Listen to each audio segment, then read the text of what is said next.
Hello, everyone. Um, my name is Nathan. I'm Nicholas.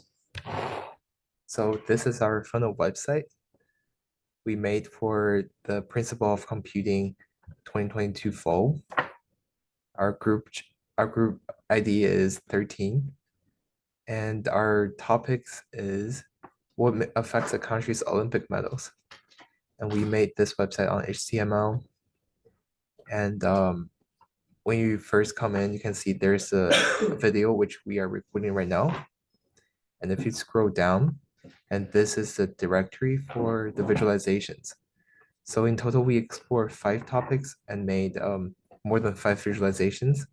And each page will have its own topic. And for the first page, we talk about the general informations about the statistics of the medal counts a country have. If you click visit, you'll see that we have the title right here. And then this is a very brief introduction about the graph you're gonna see right here. And this is a Poly Express graph, which transfer into JavaScript. And then right here, if you click on the things, you can see that America, say, has the biggest bubble, so has the most medal counts. And Europe, which is the red bubbles, has like a lot of little bubbles, but none of them is as big as the US. And you can see all the insights right here. Similar to this graph, this is a tree mat graph, the introductions right here, and then the insights right here. Similar to the first page, this page explored the correlation between the GDP and the total medal count. Um, and these are some of the graphs we made. Be sure to check out the trend line because this is where the most important part of these graphs. But I'm sure I already emphasized it right here in the introduction. And this is the insight. And yeah, and for the third topic, you explore like the correlation between crime rate and total medal counts, and also the healthcare ranking and total medal counts. And these are some fell graphs that we made because the correlation is pretty weak. But eventually we pivot into something that has a very high correlation, which is the GDP per capita and the healthcare ranking. And after that, we understood that why all of these graphs fail, but this graph succeed. And I'm sure I'll talk about this in the insight. Now Nicholas is gonna talk about 12 his website that he made. So another thing that we did was we looked at the correlations between gold, silver, and bronze medals for each country. Um, and we did a 3D chart, and we found that in this one, like it looks like there's a strong correlation under here, but there was a major outlier with the U.S. having like just so much more medals than everyone else.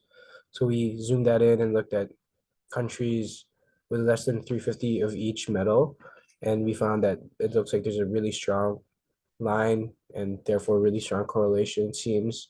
And but like it looked like a lot of these data points were bunched up on the bottom. So we looked even further down to countries with less than 20 medals each. And here we see there's less of a correlation, meaning that like most likely if a country wins a few medals, it's gonna be like all over the place.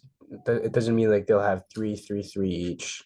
Then another thing that we wanted to look at was like um the each like whether hosting affected how well a country did in the Olympics, and we found that in the Winter Olympics, no country that hosted did worse than 14th place in medals of that particular Olympics, and in the Summer Olympics, no country did worse than 15th, besides Canada, who ranked 27th in the 1976 Summer Olympics.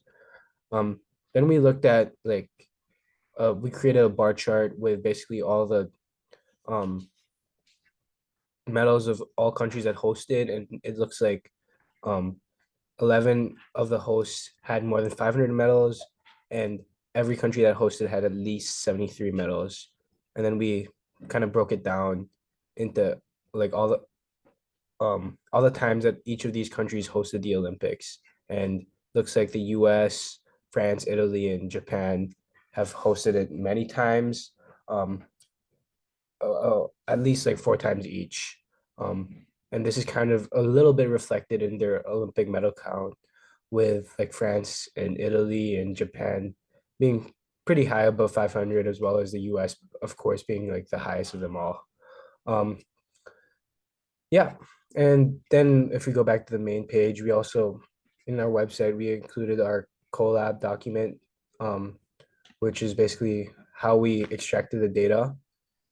Um, yeah, as you can see here, like we kind of use JSON files, and also we wanted to show you like the project planning document, which is basically how we got to where we did at the end of the day. Thank you so much for listening, and yeah, I hope you enjoyed the website as much as we do. and I hope you learned something from us. Thank you. Thank you.